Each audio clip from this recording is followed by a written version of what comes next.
ওমর ফারুক সালাত শুরু করলেন, ফজরের সালাত, আল্লাহু আকবার। In the meantime Abu Lulu এই খঞ্জর নিয়ে ওমর ফারুকের বুকের মধ্যে 3টা স্টেবিং করলেন। একটা মারলেন নাভির নিচে, মারার সাথে সাথে পাকস্থলী কেটে গেল। আরেকটা মারলেন পাজরে, পাজর ছিঁড়ে গেল। ইসলামিক লাইফ, জীবন গরু কোরআন সুন্নাহর আলোকে। আজকে আমরা সাইয়েদনা ওমর ফারুকের বায়োগ্রাফি সম্পর্কে জানব। ওমর ফারুক রাদিয়াল্লাহু তাআলা আনহু, the super hero of this উম্মাহ। এই উম্মার সুপার হিরো তিনি, ঠিক কি না? ওনার মুখের আগে লাঠি চলতো বেশি। সুবহানাল্লাহ পড়বেন না? মাঝে মাঝে লাঠি চালানোরও দরকার আছে না নাই? সাইয়েদনা ওমর ফারুক আমাদের জন্য অনুপ্রেরণা। Is the real super hero of Muslim উম্মাহ। তিনি এই উম্মার রিয়েল সুপার হিরো। এজন্য ওনার জীবনী থেকে আমরা কিছু শিক্ষা নেওয়ার চেষ্টা করব ইনশাআল্লাহ। সাইয়েদনা ওমর ফারুক কিভাবে ইসলাম ধর্ম গ্রহণ করলেন, কিভাবে বিশ্বনবীর প্রাণের কলিজার টুকরা হলেন, এটা দিয়ে আমরা শুরু করি। আল্লাহ তাআলা সাইয়েদনা ওমর ফারুকের হৃদয়ের মধ্যে 3টা ধাক্কা মেরেছেন, ঈমানের ধাক্কা। আওয়াজ করে বলতে হবে কয়টা? জোরে বলেন তো কয়টা? 3টা ঈমানি ধাক্কা। এক হচ্ছে বিশ্বনবীর দোয়ার ধাক্কা, এক কি? দোয়ার ধাক্কা। 2 হচ্ছে সূরা হাক্কা দিয়ে দিয়েছেন আল্লাহ এক ধাক্কা, সুবহানাল্লাহ পড়বেন না? 3 হচ্ছে সূরাতু তাহা দিয়ে আল্লাহ দিয়েছেন আরেকটা ধাক্কা। এই 3টা ঈমানি ধাক্কা যখন সাইয়েদনা ওমর ফারুকের হৃদয়ে লাগলো, উনি পড়তে আরম্ভ করেছেন, আশহাদু আল্লা ইলাহা ইল্লাল্লাহ ওয়া আশহাদু আন্না মুহাম্মাদান আবদুহু ওয়া রাসূলুহু। চিল্লায়ে পড়েন আল্লাহু আকবার। বিশ্বনবী মক্কায় বসে বসে তাহাজ্জুদের সালাত পড়ে আল্লাহর কাছে দোয়া করলেন, আল্লাহ আল্লাহুম্মা আইজ্জাল ইসলাম বিআহাব্বির রাজুলাইনি ইলাইক। ও আল্লাহ, 2জন লোকের নাম বলবো, 2জনের দরকার নেই। এই 2জনের একজনকে আপনি ইসলামের সুশীতল ছায়া তলে এনে ইসলামকে বিজয় দান করে দেন। মুহূর্তের মধ্যে দোয়াটা কবুল করে নিয়েছে কে? বিশ্বনবী বললেন, আল্লাহ 2জনের নাম বলবো আজকের দোয়ায়। আবি জাহল ইবনে হিশাম, হয়তো হিশামের বেটা আবু জাহলকে আপনি ইসলামের ভিতরে নিয়ে আসেন, কিংবা ওমর ইবনুল খাত্তাব, খাত্তাবের বেটা ওমরকে আপনি ইসলামের ছায়াতলে নিয়ে আসেন। ওমর ফারুকের জন্য দোয়াটা কবুল করে নিয়েছে কে? মক্কার যে অবস্থা, আল্লাহর হাবিব সাল্লাল্লাহু আলাইহি ওয়াসাল্লাম বুঝলেন মক্কার এই 2জনের একজন যদি আমার সাথে না থাকে তাহলে মক্কায় দাওয়াতি কাজ চালিয়ে যাওয়া যাবে। আল্লাহর বললেন, আল্লাহ বেশি চাই না, এই 2জনের একজন, হয় আবু জাহেল নয় ওমর, হয় আবু জাহেল নয় ওমর। বিশ্বনবী যখন দোয়া করলেন, এই দোয়ার একটা ঈমানি ধাক্কা, নূরানি ধাক্কা সাইয়েদনা ওমর ফারুকের হৃদয়কে স্পর্শ করে ফেলেছে। দোয়া ইজ লাইক এ মিসাইল। এই যে আমরা দোয়া করি, এটা মিসাইলের মতো। যুদ্ধে মিসাইল হামলা করে না? মিসাইল হামলা করার পরে এই মিসাইল লক্ষ্য বস্তুতে যে ভেদ করে, ঠিক কিনা? তেমনি দোয়ার মতো যদি আপনি দোয়া করতে পারেন, আপনি যেই জন্য দোয়া করেছেন ঠিক ওই জায়গায় যে আপনার দোয়া স্পর্শ করে। সুবহানাল্লাহ পড়বেন না? বিশ্বনবীর দোয়ার মাধ্যমে প্রথমে সাইয়েদনা ওমর ফারুকের হৃদয়ে এক ধাক্কা লাগলো। 2 নম্বরে রব্বুল আলামিন সূরাতুল হাক্কা দিয়ে ওমর ফারুকের হৃদয়ের মধ্যে দিলেন এক ধাক্কা। পড়েন আল্লাহু আকবার। কোরআনের ভেতরে সূরাতুল হাক্কা নামে একটা সূরা আছে না নাই? আল হাক্কাতু মাল হাক্কা ওয়া মা আদরাকা মাল হাক্কা। পড়েন আল্লাহু আকবার। বিশ্বনবী যখন দোয়া করলেন, ওই দোয়া যখন সাইয়েদনা ওমর ফারুকের হৃদয়ে স্পর্শ করলো, সাইয়েদনা ওমর ফারুক সব সময় বিশ্বনবীরে ফলো করতে আরম্ভ করলেন। বিশ্বনবী ডানে গেলে লুকিয়ে লুকিয়ে ওমর ফারুক ডানে যায়, বিশ্বনবী বায়ে গেলে লুকিয়ে লুকিয়ে ওমর ফারুক বায়ে যায়। বিশ্বনবী একবার মসজিদুল হারামে যে নামাজ পড়তে শুরু করলেন, ওমর ফারুক তখন বিশ্বনবীর পিছু পিছু ছদ্মবেশে পেছন থেকে যে বিশ্বনবী কিভাবে নামাজ পড়ে দেখতে শুরু করলেন। বিশ্বনবী ইন দা মিন টাইম এশার নামাজে আল হাক্কাতু মাল হাক্কা তেলাওয়াত শুরু করে দিলেন। আল হাক্কাতু মাল হাক্কা তেলাওয়াত শুরু করে দিলেন।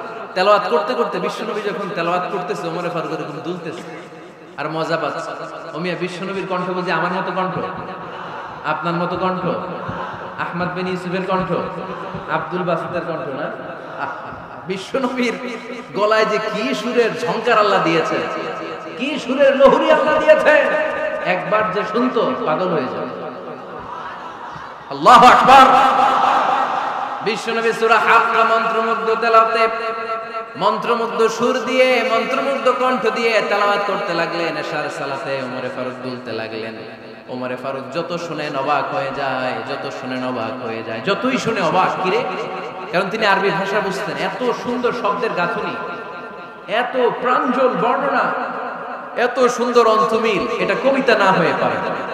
উনি মনে মনে ভাবলেন এটা মনে হয় কবিতা। It might be poem, it could be poem. Muhammad মনে হয় কবি হয়ে গেছে, তার কাব্য প্রতিভা দিয়ে সে এটা বানিয়েছে। তা না হলে এত সুন্দর কথা, এটা কবিতা না হয়ে পারে। ইন দ্য মিন টাইম বিশ্বনবী কিন্তু দেখতেছেন না যে পেছনে উমর। বিশ্বনবী তেলাওয়াত করছিলেন। ইন দ্য মিন টাইম বিশ্বনবী পড়ছিলেন ওমা হুয়া বিকাউলি শাইরিন কলিলাম মা তুমিনুন। এই আয়াতের অর্থ হলো এটা কোনো কবির কথা নয়, খুব অল্প সংখ্যক লোকই তোমরা ঈমান আনো। সুবহানাল্লাহ পড়ো। এটাকে বলে কোইন্সিডেন্স। কোইন্সিডেন্স হুট করে অনেক সময় মিলে যায়, যায় কি যায় না। আপনি একজনের কথা ভাবতেছেন, বাজারে গেলেন, বাজারে যেই দেখেন ওই লোকটা দাঁড়ায় আছে, এরকম হয় কি হয় না? কোইন্সিডেন্স। ওমরে ফারুক মনে মনে যেটা ভাবতেছে ওই কথা দিয়ে বিশ্বনবী তেলাওয়াত করতেছে। আল্লাহু আকবার। বিশ্বনবী যে আয়াত তেলাওয়াত করছিলেন, আয়াতের অর্থ হলো এটা কোনো কবির বানানো কবিতা না, খুব অল্প সংখ্যক লোকই তোমরা ঈমান আনো। ওমরে ফারুক আটকে উঠলেন, থমকে দাঁড়ালেন। ঘটনা কি? আমি মনে মনে ভাবলাম, কি রে, এত সুন্দর কথা, এটা তো মানুষের কথা হতে পারে না, এটা নিশ্চয়ই কবিতা, কবির কথা। কিন্তু মুহাম্মদ এখন আবার পড়তেছে ওমা হুয়া বিকাউলি শাইর, এটা কোন শায়েরের, কবির কথা নয়। কলিলাম মা তুমিনুন, অল্পই তোমরা ঈমান আনো। তার মানে আমার মনে যা চলে মুহাম্মদ এটা টের পায়। মুহাম্মদ গণক। নাউজুবিল্লাহ পড়বেন না? মুহাম্মদ অনেক বড় মাপের একজন গণক। মানুষের হৃদয়ে কি চলে, মনে মনে কি ভাবে, মুহাম্মদ না দেখেও বলে দিতে পারে। ইন দা মিন টাইম বিশ্বনবী পরের আয়াতে পড়লেন ওয়ালা বিকাউলি কাহিনি কলিলাম মা তাযাক্কারুন। এই আয়াতের অর্থ হলো এটা কোনো গণকের বানানো গণনা নয়, খুব অল্প সংখ্যক লোকই তোমরা উপদেশ হিসেবে এটাকে মানো। সুবহানাল্লাহ পড়েন। এবার আর ওমরে ফারুকের সহ্য হয় না, কি আজীব তামাশা। প্রথমে মনে করলাম কবিতা, মুহাম্মদ কয় কবি না, সে কবি না, এটা কবিতা না। তারপর ভাবলাম সে গণক, সে আয়াত পরে পরে বলে দিল এটা গণনা নয়। তাহলে এটা কি? এটা কি কবিতাও না, গণনাও না, তাহলে এটা কি? বিশ্বনবী তখন বললেন তানজিলুম মির রাব্বিল আলামিন। সুবহানাল্লাহ পড়েন। পরের আয়াত ছিল তানজিলুম মির রাব্বিল আলামিন। এটা দুনিয়ার কোন কবির বানানো কবিতা না, এটা কোন গণকের গণনা না, এটা কোন সাহিত্যিকের বানানো সাহিত্য নয়, এটা মহাবিশ্বের পরিচালক রব্বুল আলামিনের কাছ থেকে পাঠানো কিতাব কোরআন। সূরা হাক্কার ধাক্কায় ওমরে ফারুক কাইত। প্রথমে ধাক্কাটা লাগলো যে দোয়া। বিষ্ণুবী তাহাজ্জুদে কেঁদে দোয়া করলেন, আল্লাহ হয় আবু জাহেলরে দিবা নাইলে ওমররে দিবা। ওই দোয়া ওমরে ফারুকের হৃদয়ে ছোঁয়া লেগেছে। এরপরে হাক্কা, সূরাতুল হাক্কা দিয়ে দিলে এক ধাক্কা। এই ধাক্কা খেয়ে উথাল পাথাল হৃদয়ের মধ্যে, হায় রে, এ কি বাণী, এ কেমন কথা, কে মুহাম্মদ? তারপরেও শয়তানের ওয়াসওয়াসা আছে না নাই? আল্লাহ বলে যতই ওয়াসওয়াসা ওমরকে দেয়া হোক, আমি ওমরে ফারুককে মুসলিম উম্মতের সেনাপতি বানিয়ে ছাড়বো, আমি সেনাপতি বানাবো। এবার 3 নাম্বার ডোজ। ডাক্তারের কাছে গেলে প্রথমে দেখবেন সিম্পল ডোজ দেয়, নরমাল ওষুধ, এটাতে কাজ না হলে ডোজ বাড়ায়, একেবারে কাজ না হলে অ্যান্টিবায়োটিক মারে, আছে না নাই? আল্লাহ প্রথমে দোয়ার ছোঁয়া লাগালেন, তারপর সূরা হাক্কা দিয়ে ধাক্কা মারলেন, এরপরে রব্বুল আলামিন বলেন এবার 3 নাম্বার ডোজ সূরা তাহা দিয়ে আমি তোমার হৃদয়টারে উজালা বানায় দেব রে ওমর। শয়তান দিক দিয়ে ওয়াসওয়াসা, খেলা দুই দিক থেকে চলতেছে। আল্লাহ তাআলা হেদায়েতের রাস্তায় টানছে, শয়তান জাহান্নামের দিকে টানছে। ঘোষণা দেয়া হলো মক্কায়, মুহাম্মদের মাথা কেটে এনে দিলে এত এত স্বর্ণ মুদ্রা দেয়া হবে। ওমরে ফারুক রাজি হয়ে গেলেন, নাঙ্গা তলোয়ার নিয়ে বিশ্বনবীর মাথা কাটার জন্য ছুটলেন। নাউজুবিল্লাহ পড়বেন না? বনু জাহরা গোত্রের এক লোক বলে, আইনা ইয়া ওমর, কই যাও? মুহাম্মদের মাথা কাটতে যাই। আরে মুহাম্মদের মাথা কাটতে যাও? তোমার বোন ফাতিমা বিনতে খাত্তাব আর তোমার বোন জামাই সাঈদ কদ সাবা, এরা তো ধর্ম ত্যাগ করে ফেলছে, এটা তো আমাদের ধর্ম ত্যাগ করে মুহাম্মদের ফলোয়ার হয়ে গেছে। আগে ওমর ঘর সামলাও, পরে মুহাম্মাদের মাথা কাটতেছে। ওমর ফারুক অবাক হয়ে গেলেন, তলোয়ার নিয়ে বিশ্বনবীর দিকে না যেয়ে নিজের বাড়ির দিকে চলে গেলেন। বিশ্বনবীর আপন বোন ফাতেমা বিনতে খাত্তাব, বোন জামাই সাঈদ আর খাব্বাব রাদিয়াল্লাহু তাআলা আনহু তিনজন মিলে সূরা তাহা তেলাওয়াত করছিলেন। পড়েন সুবহানাল্লাহ। মক্কায় লুকিয়ে লুকিয়ে দাওয়াত হতো।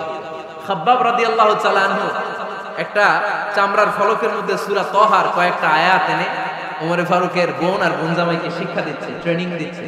সুবহানাল্লাহ পড়েন। লুকিয়ে লুকিয়ে ওমর ফারুক যখন ঘরে চলে আসলেন, এরা তটস্থ হয়ে গেল। সাইয়েদনা খাব্বাব বিছানার তলায় লুকিয়ে গেলেন। ওমর ফারুক বললেন, দরজা খোলো। ফাতেমা বিনতে খাত্তাব দরজা খোলার পরে নির্মম ভাবে সাইয়েদনা ওমর রাদিয়াল্লাহু তাআলা আনহু বোনের গায়ে আঘাত শুরু করে দিল। বোন জামাইকে আহত করতে শুরু করলো আর বলতে শুরু করলো, তোরা পাগল হলি কেন? কি আছে ওই মুহাম্মাদের মধ্যে? কি জাদু নিয়ে এসেছে? সে যাই বলে লোকজন পাগল হয়ে যায়, সবাই তার উপর কালিমা পড়ে ঈমান এনে ফেলে। কি এমন জিনিস তোদের কাছে আছে যেটা দেখে মুহাম্মদকে তোরা ভালোবাসলি? কি আছে? কি পড়তেছিলি আমারে দেখা। ফাতেমা বলে, ইন্নাকা রিজসুন লা ইয়ামাসসুহু ইল্লাল মুতাহহারুন। আমার ভাই ওমর, তুমি নাপাক। তুমি কি? লা ইয়ামাসসুহু ইল্লাল মুতাহহারুন, পবিত্রতা অর্জন না করে এই কোরআন ধরা যায় না। সুবহানাল্লাহ পড়েন। ওমর ফারুক গোসল করে আসলেন, কারণ ধাক্কা তো আগে কয়েকটা খাইছে। কথা বুঝেন নাই বোধহয়? প্রথমে দোয়ার ধাক্কা, পরে কোন সূরা দিয়ে ধাক্কা? হাক্কা দিয়ে ধাক্কা। 3 নম্বরে এখন আরেকটা ধাক্কা খাবে। গোসল করে আসলেন। ফাতেমা বিনতে খাত্তাব বললেন, গোসল যখন করে এসেছেন, এই নেন। ওমর ফারুক এবার চামড়ার কাপড়ের মধ্যে সূরা তাহার প্রথম আয়াতের দিকে নজর করলেন। নজর করেই কোরআনের প্রেমে পড়ে গেলেন। পড়েন সুবহানাল্লাহ। ওমর ফারুক পড়তে আরম্ভ করলেন, তাহা মা আনজালনা আলাইকাল কুরআনা লিতাশকা ইল্লা তাযকিরাতান লিমান ইয়াখশা তানজিলাম মিম্মান খালাকাল আরদা ওয়াস সামাওয়াতিল উলা। সুবহানাল্লাহ পড়েন। উনি পড়তে আরম্ভ করলেন, তাহা মা আনজালনা আলাইকাল কুরআনা লিতাশকা, এই কোরআনকে আমি তোমাদের হতভাগ্য জাতি হিসেবে দুনিয়ায় থাকার জন্য পাঠাই নাই। এটা রব্বুল আলামিনের পক্ষ থেকে এসেছে। যারা রবকে ভয় করে তাদের জন্য আছে উপদেশ। যিনি আকাশ বানিয়েছেন, জমিন বানিয়েছেন, ওই আল্লাহ তাআলা নিজেই এই কোরআন পাঠিয়েছে। আওয়াজ করে পড়তে হবে, আল্লাহু আকবার। উনি খুব ভালো আরবি জানতেন। সূরা তাহা পড়ার পরে আর ধৈর্য ধারণ করতে পারে না। ওমর ফারুক ছোট্ট বাচ্চার মতো কান্না শুরু করে দিলেন। আল্লাহু আকবার। সূরা তাহাটা হাতে নিয়ে, তলোয়ারটা হাতে নিয়ে বিশ্বনবীর দিকে ছুটতে আরম্ভ করলেন। আইনা মুহাম্মদ, কোথায় মুহাম্মদ? তোমরা আমাকে মুহাম্মাদের কাছে নিয়ে চলো। বিশ্বনবী তখন সাফা পাহাড়ের পাদদেশে দারুল আরকাম ইবনে আলকামের ঘরে লুকিয়ে লুকিয়ে কোরআনের দাওয়াত দিতে। ওমর ফারুককে পাগলের মতো ছুটে আসতে দেখে বিশ্বনবীর চাচা হামজা ইবনে আব্দুল মুত্তালিব বলল, নবী আপনি পালান। ওই যে খাত্তাবের বেটা ওমর আপনাকে অপমান করার জন্য, আক্রমণ করার জন্য তেড়ে এসেছে। সাহাবীরা বললেন, নবী আপনি পালিয়ে যান, আমরা সামাল দেব। বিশ্বনবী বললেন, না আমি পালাবো না, বরং তোমরা সরে যাও। ওমর ইবনে খাত্তাবকে আমার দরবার পর্যন্ত আসতে দাও। আমার তো মনে হচ্ছে ওই যে তাহাজ্জুদের নামাজ শেষে চোখের পানি ছেড়ে যে আমি আল্লাহর কাছে দোয়া করেছি, আজকে আমার ওই দোয়াটা কবুল হতে শুরু করেছে। আমার তো মনে হচ্ছে আমার দোয়া কবুল হবে, আসতে দাও। ওমর ফারুক এসে বললেন, আশহাদু আল্লা ইলাহা ইল্লাল্লাহ ওয়া আশহাদু আন্না মুহাম্মাদান আবদুহু ওয়া রাসূলুহু। আমি সাক্ষ্য দিলাম আল্লাহ ছাড়া কোনো ইলাহা নাই, নিশ্চয়ই আপনি আল্লাহর প্রেরিত বান্দা এবং রাসূল। পড়েন সুবহানাল্লাহ। ওমর ফারুক যখন কালিমা শাহাদা পড়ে মুসলমান হয়ে বিশ্বনবীর হাতে হাত রাখলেন, নও-মুসলিম সাহাবীদের মধ্যে খুশি আর আনন্দের বন্যা বয়ে গেল। নও-মুসলিম হাতে গোনা সাহাবারা আল্লাহর প্রশংসা করলেন। বিশ্বনবী সাইয়েদনা ওমর ফারুককে জড়িয়ে ধরলেন। ওমর ফারুক আবার বিশ্বনবীরে বললেন, নবী গো, আলাসনা আলাল হক, আমরা কি সত্যের উপরে আছি নাকি আমরা ভুলের উপরে আছি? বিশ্বনবী বললেন, বালা নাহনু আলাল হক, আমরাই সত্যের উপরে আছি। সুবহানাল্লাহ পড়েন। আলাসনা আলাল হক, নবী আমরা কি সত্যের উপরে নাই? হ্যাঁ অবশ্যই ওমর তুমি সত্যের উপরে আছো। ওমরে ফারুক বললেন তাহলে ফিমাল ইখতিফা, তাহলে লুকায় লুকায় আর দাওয়াত দেব কেন? আমি তো কালিমা পড়ে ফেলছি, আসেন আমার সাথে বের হবে। ফিমাল ইখতিফা, আর লুকায় লুকায় কেন? আসেন আমরা বাইরে বের হই। বিশ্বনবী বললেন ওমর এটা মক্কি জীবন, এখানে আমরা একটু গোপনে গোপনে দাওয়াত দিতে চাই। ওমরে ফারুক বলে না, আমার দায়িত্ব, আমি একটা মিছিল দিতে চাই নবী। আল্লাহর নামের তাকবীর দিতে দিতে দারুল আরকাম থেকে শুরু করে মসজিদুল হারাম পর্যন্ত একটা মিছিল দিয়ে আমি মক্কা কাঁপাইয়া দেব। অনুমতি দেন। বিশ্বনবী দিতে চায়। ওমর ফারুক অনেক বোঝানোর পরে স্বল্প পরিসরের একটা অনুমোদন পাওয়া গেল বিশ্বনবী সাল্লাল্লাহু আলাইহি ওয়াসাল্লামের কাছ থেকে। কিন্তু মিছিল যে দিবে, মিছিলের জন্য লোকের দরকার আছে না নাই? এখানে লোক নাই, আমি একাই মিছিল দিতেছি। এটা জমবে, মিছিল জমবে। খুঁজে উনি 11 জন মুসলিম সাহাবা পেলেন। কয়জন? ওমরে ফারুক বললেন 11 জনই শরীক। এই 11 জন নিয়ে আমি আল্লাহর নামের তাকবীর দেব। 2 লাইন করলেন। কয় লাইন? 2 লাইন। পেছনে 6 জন, আর এই লাইনের নেতা বানালেন বিশ্বনবীর চাচা হামজাকে রাদিয়াল্লাহু তাআলা আনহু। আর সামনে 5 জন, তার আগে দাঁড়ালেন উনি নিজেই। তাহলে 6 6 12। বললেন এই 2 লাইনই আমরা তাকবীর দিতে দিতে, বেশি না, এই দারুল আরকামের ঘর থেকে, আপনারা জানেন যে সাফা মারওয়া এখন যে সাই হয়, এই সাফার পাদদেশে ছিল দারুল আরকামের ঘর। উনি বললেন এখান থেকে ওই যে কাবার গিলাফ দেখা যায়, কাবার গিলাফ পর্যন্ত আমরা এই তাকবীর নিয়ে ওখানে যাব। সুবহানাল্লাহ পড়বেন না? ওখানে উনি দাঁড়িয়ে ছোট্ট একটা ভাষণ দিয়েছিলেন। উনি বলেছিলেন মান আরাদা আন তাসকুলা উম্মু ওয়া ইয়াতামা ওয়ালাদু ওয়া তারমিলা যাওজাতুহু ফালিয়াসুদ্দানি। খেয়াল করে শুনেন, কান দুইটা খরগোশের কানের মতো খাড়া করেন। উনি এক বাক্যের একটা ভাষণ দিলেন। ভাষণ দিতে জানলে বড় ভাষণ দেয়া লাগে না। এক বাক্যের ভাষণ দিয়ে গোটা বিশ্বকে ঝাঁকুনি মারা যায়। চিল্লায় বলো ঠিক কিনা? ওমরে ফারুক এক বাক্যের একটা ছোট্ট ভাষণ দিলেন। মান আরাদা আন তাসকুলা উম্মু, কে আছো মায়ের এই মক্কায়, কে আছো মায়ের বুক খালি করতে চাও? ইয়াতামা ওয়ালাদু, কে আছো বাচ্চাগুলারে, নিজের সন্তানগুলোরে ইতিম বানাতে চাও? কে আছো তারমিলা যাওজাতুহু, নিজের স্ত্রীকে বিধবা বানাতে চাও? ফালিয়াসুদ্দানি, বুকের পাটা থাকলে আমি ওমরে থামাও। ফালিয়াসুদ্দানি, দেখি মক্কায় কার এত বড় বুকের পাটা। কে আছো মায়ের বুক খালি করতে চাও, সন্তানরে ইতিম বানাতে চাও, স্ত্রীকে বিধবা বানাতে চাও? ফালিয়াসুদ্দানি, পারলে আমারে ঠেকাও। এই বলে উনি আল্লাহু আকবার, আল্লাহু আকবার, আল্লাহু আকবার বলে স্লোগান শুরু করে দিলেন। এক এক স্লোগানে মক্কার মরুজমিন থারথার করে কাঁপতে আরম্ভ করল। এই মিছিল মক্কার কেউ দেয় না। মিছিলের আওয়াজ শুনে আবু জাহেল বের হইছে, উতবা বের হইছে, শাইবা, ওয়ালিদ ইবনে মুগীরা সব বের হইছে। কি রে, আমার এলাকায় এত বড় স্লোগান, কার এত সাহস? বের হয়ে দেখে মিছিলের সামনে ওমর। ওমরে দেখে দিছে এক দৌড়। কারণ ওমরে ফারুককে থামানোর মতো বাপের বেটা মক্কায় দ্বিতীয়টা কেউ ছিল না। আওয়াজ করে বলে ঠিক কিনা? ওমরে ফারুক আল্লাহু আকবার, আল্লাহু আকবার বলে স্লোগান দিতে দিতে মসজিদুল হারামের ভিতরে ঢুকে গেল। কাবার গিলাফ ধরার পরে সেদিন মিছিল থেমেছে। ওই আল্লাহর নামের স্লোগান সেদিন কেউ থামাতে পারে নাই, কিয়ামত পর্যন্ত কেউ থামাতে পারবে না। চিল্লায় বলো ঠিক কিনা?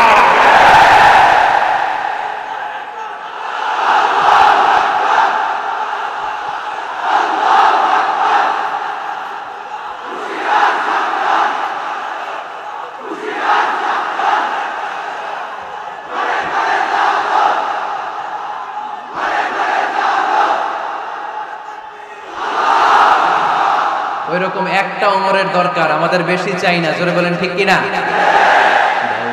দাদা আমায় আবার ওমর দারাজ দিল দাও, খোদা আমায় আবার ওমর দারাজ দিল দাও। আলীর মতো বীর সেনানী, আলীর মতো বীর সেনানী জাগাতে নিখিল দাও, খোদা আমায় আবার ওমর দারাজ দিল। সুবহানাল্লাহ পড়েন। একটা ওমর লাগবে। চিল্লায় বলেন কয়টা? ওই ওমরের অপেক্ষায় বাংলাদেশ সহ গোটা মুসলিম উম্মাহ, ঠিক কি না? একটা ওমরই যথেষ্ট। আমাদের সেন্ট্রাল লিডারশিপ নাই তো, আমাদেরকে এদিকে লাথি মারলে আমরা ওইদিকে যাই। ওদিক থেকে গুতা মারলে আমরা এদিকে যাই। আমাদের রিপ্রেজেন্টেটিভ, আমাদের প্রতিনিধিত্ব করার মতো কোনো কেন্দ্রীয় লিডারশিপ নেতৃবৃন্দ গোটা বিশ্বে নাই, ঠিক কি না? আমরা সেই ওমরে ফারুকের অপেক্ষায়, আমরা সেই ইমাম আল মাহদির অপেক্ষায়। এই ওমরে ফারুক আমাদের মডেল, ঠিক কি না? থার্ড ইন পজিশন এই পুরো উম্মতের মধ্যে ওনার পজিশন নাম্বার 3। 1 নাম্বার পজিশন বিশ্বনবী কার? 2 নাম্বার পজিশন কার? আবু বকর। 3 নাম্বার পজিশন কার? ওমরে ফারুক। বিশ্বনবী বলতেন লা নবিয়্যা বা'দি, লা নবিয়্যা বা'দি, আমার পরে কোনো নবী নাই। ওয়ালা রাসূলা, আমার পরে কোনো রাসূলও নাই। আমার নবীর পরে আর কোনো নবী আছে? আমার নবীর পরে আর কোনো রাসূল আছে? এই যে কাদিয়ানি যে একটা সম্প্রদায় আছে, এরা কি মুসলিম নাকি অমুসলিম? মুসলিম সম্প্রদায়ের সাথে এদের কোনো সম্পর্ক নাই। চিল্লা বলেন ঠিক কি না? এরা যদি মুসলমান হতে চায়, আমার নবী দ্য লাস্ট মেসেঞ্জার বিশ্বনবীকে খাতামুন নবী হিসেবে সংবাদ সম্মেলন করে গোটা বিশ্বকে জানাই দিতে হবে, তারপরে তাদেরকে আমরা মুসলিম হিসেবে স্বীকৃতি দিব। চিল্লা বলেন ঠিক কি না? তা না হলে তারা কোন ধর্মের এটাকে জানাই দিতে হবে। No inferiority complex, no identity crisis. Identity ক্রাইসিসে থাকা যাবে না। আপনারা কোন ধর্মের এটা জানাই দেন। আপনারা বিশ্ব নবীরও শেষ নবী মানবেন না, আবার মুসলিম বলেও নিজেদেরকে ট্যাগ লাগাতে চাইবেন। সাধারণ মুসলমানরা এটা এই ধোঁকাবাজি মানে না। চিল্লায় বলেন ঠিক কি না? আমার নবীর পরে কোনো নবী নাই, আমার রাসূলের পরে কোনো রাসূল নাই, ঠিক কি না? আল্লাহর হাবিব বলতেন লাউ কানা বা'দি নাবিয়্যুন লাকানা উমর, তবে আমার পরে যদি নবী হওয়ার যোগ্যতা কারো থাকে, আমার ওমরের ওই যোগ্যতা আছে। সুবহানাল্লাহ পড়েন। প্রভু তুমি বলেছো রাসূল দেবে না, বলনি দেবে না ওমর, বলনি দেবে না হামজা তারি, খালিদ বিজয় সমর। প্রভু তুমি বলেছো রাসূল দেবে না, বলনি দেবে না ওমর, বলনি দেবে না হামজা তারি, খালিদ বিজয় সমর। প্রভু তুমি বলেছো রাসূল দেবে না। সুবহানাল্লাহ পড়েন। এজন্য আমরা একটা ওমর চাই। কয়টা? বেশি লাগবে? নেতার মতো নেতা কয়টা লাগে? জোরে বলেন কয়টা? Enough, that's enough. Omar Farooq our super hero. ওনার সাথে বিশ্বনবী সাল্লাল্লাহু আলাইহি ওয়াসাল্লামের মুসাহারার সম্পর্ক ছিল। ওমরে ফারুক যে বিশ্বনবীর শ্বশুর, এটা অনেকে জানেই না। ওমরে ফারুক রাদিয়াল্লাহু তাআলা আনহু বিশ্বনবীর শ্বশুর ছিলেন। এটা আজকে নতুন শুনছেন। কে কে হাত তোলেন? দেখছেন হুজুর? সঠিক বলছি না আমি? অনেকে আমরা জানি না। মাশাআল্লাহ, জানতে লজ্জা নাই, শিখতে লজ্জা নাই। লজ্জা হচ্ছে অজ্ঞতায় আর মূর্খতায়, ঠিক কি না? আমরা শিখতে রাজি আছি। যে কথা বলে আমরা তার ছাত্র। আমার আগে হুজুর কথা বলতেছিলেন, আমরা ছিলাম ছাত্র। এখন আমি কথা বলতেছি, এখন আমরা সবাই হয়ে গেছি ছাত্র, ঠিক কি না? যিনি বলেন তিনি শিক্ষক, বাকিরা আমরা ছাত্র, ঠিক কি না? 4 খলিফার 2 খলিফা, ইসলামের 4 খলিফার 2 খলিফা বিশ্বনবীর মেয়ের জামাই, আর বাকি 2 খলিফা বিশ্বনবীর শ্বশুর। সুবহানাল্লাহ পড়েন। সাইয়েদনা আলী রাদিয়াল্লাহু তাআলা আনহু, সাইয়েদনা উসমান যুন নূরাইন বিশ্বনবীর মেয়ের জামাই। উসমান রাদিয়াল্লাহু তাআলা আনহুর কাছে বিশ্বনবী 2 মেয়েকে বিয়ে দিয়েছিলেন। একজন মারা যাওয়ার পরে আরেকজন। বিশ্বনবী বলেছেন এরপরে আরেকটা থাকলে ওইটারও বিয়ে দিবেন। সুবহানাল্লাহ পড়বেন না?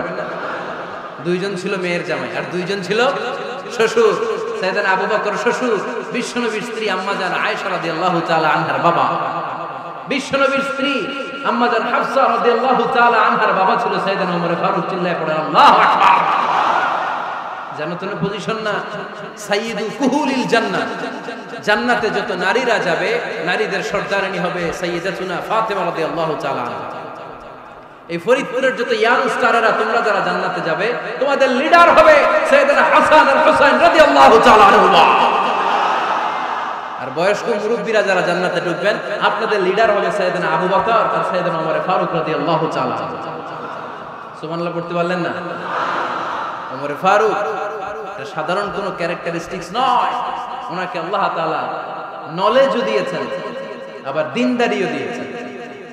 আমার দিনী ভাইয়েরা খেয়াল রাখবেন, কোন আলেমের মধ্যে বা কোন নেতার মধ্যে যদি এই দুইটার সমন্বয় আপনি পান, যে তার জ্ঞানও আছে আবার দিনদারিও আছে, he belongs the knowledge and he belongs the তাকওয়া। সে গোটা বিশ্বকে জয় করে ফেলেছে, ঠিক কি না?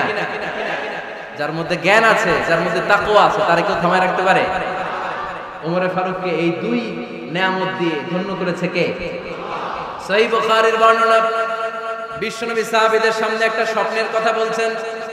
বিশ্বনবী বললেন, আমি স্বপ্নে দেখলাম আমার আঙ্গুলের ফাঁকা থেকে দুধ বের হচ্ছে, আমি তৃপ্তি সহকারে দুধ খেলাম। খাওয়ার পরে দেখলাম আঙ্গুলের মধ্যে একটু দুধ লেগে আছে। আমার আঙ্গুলে অতিরিক্ত লেগে থাকা দুধটা আমি ওমরে ফারুকের মুখের মধ্যে লাগিয়ে দিলাম। সাহাবারা বললেন, ইয়া রাসূলুল্লাহ, ইয়া হাবিবাল্লাহ, মাযা আওয়ালতা বিহি, এই স্বপ্নের আপনি কি ব্যাখ্যা করলেন, আমরা তো বুঝলাম না। বিশ্বনবী বললেন, আওয়ালতু বিহি আল ইলম, আমি এই দুধ দিয়ে জ্ঞানের ব্যাখ্যা করেছি, কারণ ওমরকে আল্লাহ যেই জ্ঞান দিয়েছে গোটা বিশ্বের কাউকে এত জ্ঞান দেয় না। এজন্য স্বপ্নে যদি কেউ দেখেন যে আপনি দুধ খাচ্ছেন, তার মানে আল্লাহ তাআলা আপনার জ্ঞান বাড়ায় দিবেন।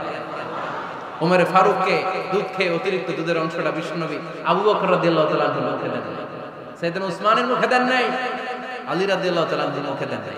স্বপ্নে ওই অতিরিক্ত লেগে থাকা দুধটা বিশ্বনবী ওমরে ফারুকের ঠোঁটের মধ্যে লাগিয়ে দিয়েছে। এই হাদিস থেকে প্রমাণ হয় আল্লাহ তাআলা জ্ঞানের নিয়ামতে সাইয়েদনা ওমরে ফারুককে ধন্য করেছেন। আবার বুখারীর বর্ণনা, বিশ্বনবী সাল্লাল্লাহু আলাইহি ওয়াসাল্লাম আরেকটা স্বপ্নের বর্ণনা দিচ্ছেন। তিনি বললেন, তোমাদের সবাইকে স্বপ্নে আমার সামনে দাঁড় করানো হলো। আমি দেখলাম তোমাদের কারো জুব্বা নাভি পর্যন্ত, কারো জুব্বা হাঁটু পর্যন্ত, কারো জুব্বা টাকনু পর্যন্ত।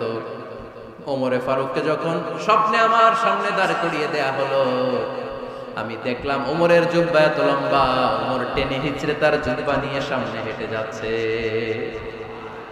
সাহাবারা বললেন, ফামাযা আওয়ালতা বিহি ইয়া রাসূলুল্লাহ, ও আল্লাহর রাসূল, এই স্বপ্ন দিয়ে আপনি কি বুঝাতে চাইলেন, আমরা কিছু বুঝলাম না। বিশ্বনবী বললেন, আওয়ালতু বিহি আদ-দীন, আমি এই হাদিসের দ্বারা দ্বীনের ব্যাখ্যা করলাম, যার জামা যত লম্বা তার দ্বীনদারি তত বেশি। সুবহানাল্লাহ, আসতে পড়ে। স্বপ্নে দেখলেন কোন সাহাবীর জুব্বা নাভি, কোন সাহাবীর হাঁটু, কারোটা টাকনু, কিন্তু ওমরে ফারুকের জুব্বা এত লম্বা, ইয়াজুরু সাওবাহু, তিনি তার জুব্বা টেনে হিচড়ে যাচ্ছেন। বিশ্বনবী বললেন, এটা দ্বারা আমি দ্বীন, আমি তাকওয়া, দ্বীনদারি, তাকওয়া, এটার ব্যাখ্যা করেছি। তার মানে ওমরে ফারুকের তাকওয়ার সামনে সব তাকওয়া পানি হয়ে যাবে। কোন সুবহানাল্লাহ। আল্লাহ তাআলা সাইয়েদনা ওমরে ফারুককে দ্বীনের জ্ঞান দিয়েছেন, তাকওয়া দিয়েছেন। যুবক ভাইরা, যাকে আল্লাহ তাআলা দ্বীনের জ্ঞান দেয়, যাকে আল্লাহ তাআলা তাকওয়ার এই গুণ দিয়ে সমৃদ্ধ করে, তার জন্য গোটা বিশ্বের সব দরজাগুলোকে ওপেন করে দেয় কে? কত বড় মুত্তাকি ছিলেন সাইয়েদনা ওমরে ফারুক। মদিনার সমাজে কয়জন মুনাফিক ছিল বিশ্বনবী ছাড়া কেউ বলতে পারতেন না। বিশ্বনবী কোন সাহাবীকে মুনাফিকদের লিস্ট দিয়ে যান নাই, একজন সাহাবী ছাড়া। দেখি কেউ বলতে পারেন কিনা ওই সাহাবীর নাম? কি নাম? হুযায়ফা ইবনুল ইয়ামান রাদিয়াল্লাহু তাআলা আনহু। ওনাকে বলা হতো সাহিবু সিররি রাসূলিল্লাহ, আল্লাহ রাসূল সাল্লাল্লাহু আলাইহি ওয়াসাল্লামের গোপন তথ্যের ধারক বাহক। সুবহানাল্লাহ পড়বেন না? বিশ্বনবী ইন্তেকালের আগে মদিনার সমাজে মোট কয়জন মুনাফিক আছে, এই তথ্য আবু বকরকে বলেন নাই, ওমর রাদিয়াল্লাহু তাআলা আনহুকে বলেন নাই, উসমান রাদিয়াল্লাহু তাআলা আনহু, আলী রাদিয়াল্লাহু তাআলা আনহু, আশারাতুল মুবাশশিরিনা বিল জান্নাহ কোন সাহাবীকে বলেন নাই। শুধুমাত্র কেবলমাত্র একমাত্র হুযায়ফা ইবনুল ইয়ামান রাদিয়াল্লাহু তাআলা আনহুর কাছে মুনাফিকদের লিস্টে বিশ্বনবী দিয়ে গিয়েছে। সুবহানাল্লাহ। মদিনায় কারা কারা মুনাফিক কেউ জানতো না, হুযায়ফা ছাড়া। কে ছাড়া? নামটা আজকে মুখস্থ করেন, যাতে অন্য কোনো ওয়াজে কেউ জিজ্ঞেস করলে বলতে পারে। মুনাফিকদের লিস্ট যে সাহাবীর কাছে বিশ্বনবী দিয়ে গিয়েছিলেন, সাহাবীর নাম কি? নাম? নামটা কেমন লাগে? ভাল লাগে? অনেকে আমারে জিজ্ঞেস করে, হুজুর আমার ছেলে হবে আগামী মাসে, একটা নাম দেন। নাম দিয়ে দিলাম হুযায়ফা। যাদের হবে ছেলে, এলাকায় যাদের নেক্সট কয়েক মাসে ছেলে হবে, খালি হুযায়ফা চলবে। কি চলবে? ভাল লাগে? নামটা ভাল লাগে? রাইখেন, অনেক সুন্দর নাম। উনি জানতেন মুনাফিক কারা। দেখেন ওমরে ফারুকের তাকওয়ার লেভেলটা কত হাই।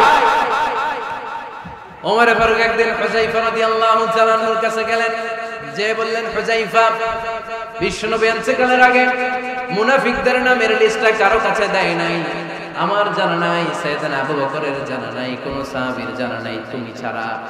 আমি তোমার কাছে জানতে চাই, আমি ওমরের নামটা ওই মুনাফিকদের খাতায় আছে কিনা আমার একটু বলো। আমার ওমরের নামটা ওই মুনাফিকদের লিস্টিতে একটু আছে কিনা নামটা একটু বলো। যদি থাকে আমি ভালো হয়ে যাব, আমি নেফাককে দূর করে পাক্কা মুমিন হতে চাই। আমার নাম যদি মুনাফিকের লিস্টে থাকে আমি তো শেষ। হুযায়ফা চোখের পানি ছেড়ে দিয়ে বলে, আমিরুল মুমিনিন কেমন প্রশ্ন করলেন আপনি? আপনি বিশ্বনবীর শ্বশুর, এই উম্মতে আপনার পজিশন 3 নাম্বার। আপনারে মুনাফিকরা ভয় পায়, শয়তান আপনারে ভয় পায়। আপনি জান্নাতে সব বয়স্ক লোকদেরকে নিয়ে জান্নাতের মধ্যে আগে আগে ঢুকবেন, কেমন করে মুনাফিকদের কাতারে আপনার নাম থাকতে পারে ওমর? সুবহানাল্লাহ। কি বিনয়ী, কি তাকওয়া। হুযায়ফাকে যে ধরতেন, হুযায়ফা একটু বলো না আমার নামটা মুনাফিকদের লিস্টে আছে কি? ওমরে ফারুকের যদি এই টেনশন থাকে যে আমি মুনাফিক হয়ে গেলাম কিনা, আমাদের এই টেনশন থাকার দরকার আছে না? হ্যাঁ, যেন সব সময় আল্লাহর কাছে দোয়া করতে হবে, আল্লাহ তুমি নেফাকি থেকে আমাদেরকে বাঁচাও। আরো জোরে পড়েন আমিন। ওমরে ফারুক রাদিয়াল্লাহু তাআলা আমাদের সুপার হিরো, আমাদের সবাই বলেন আমাদের। উনি কত বড় সুপার হিরো শুনে, উনি জুমার খুতবা দিচ্ছেন। কি দিচ্ছেন? মসজিদে নববীতে খুতবার মাঝখানে হঠাৎ বললেন, ইয়া সারিয়াতাল জাবাল, ইয়া সারিয়াত ইবনে জানিমিল জাবাল। এই কথা বলেই আবার খুতবা দিতে শুরু করলেন। উনার এই ইয়া সারিয়াত ইবনে জানিমিল জাবালের সাথে আগের কথারও কোনো মিল নাই, পরের কথারও কোনো মিল নাই। জুমার নামাজের পর মুসল্লি সাহাবারা ধরলেন, বললেন, ইয়া আমিরাল মুমিনিন। খুতবার মাঝখানে হঠাৎ করে ইয়া সারিয়াত ইবনে জানিমিল জাবাল বলে আপনি চিৎকার করলেন কেন? আপনার এই বাক্যের সাথে আপনার খুতবার আগের বাক্যের কোনো মিল নাই, আপনার খুতবার পরের বাক্যেরও কোনো মিল নাই। এই কথা আপনি কারে বললেন, কারে উদ্দেশ্য করে বললেন? এই কথার তাৎপর্য কি আমাদেরকে বুঝিয়ে বলে।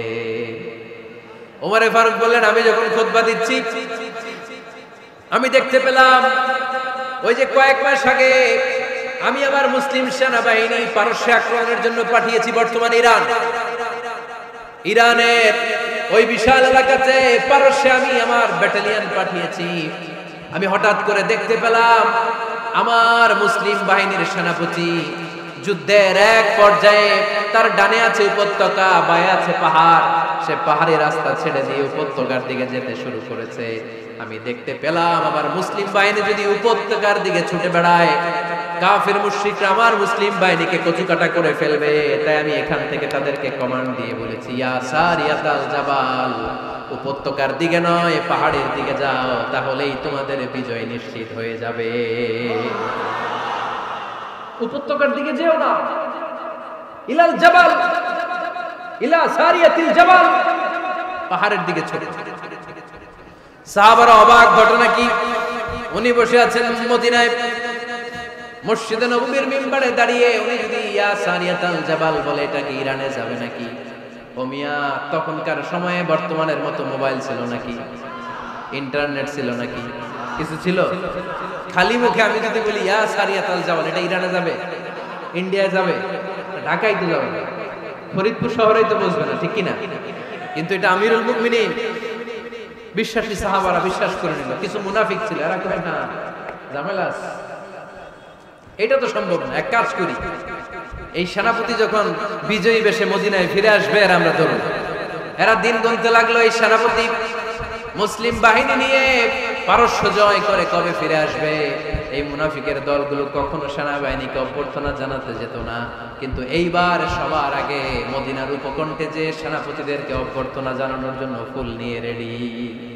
ফুল নিয়ে দাঁড়ায় সেনাপতি ঢুকার সাথে সাথে ধরছে, এই সেনাপতি কোত্থেকে আসছে? পারস্য জয় করে আসছে।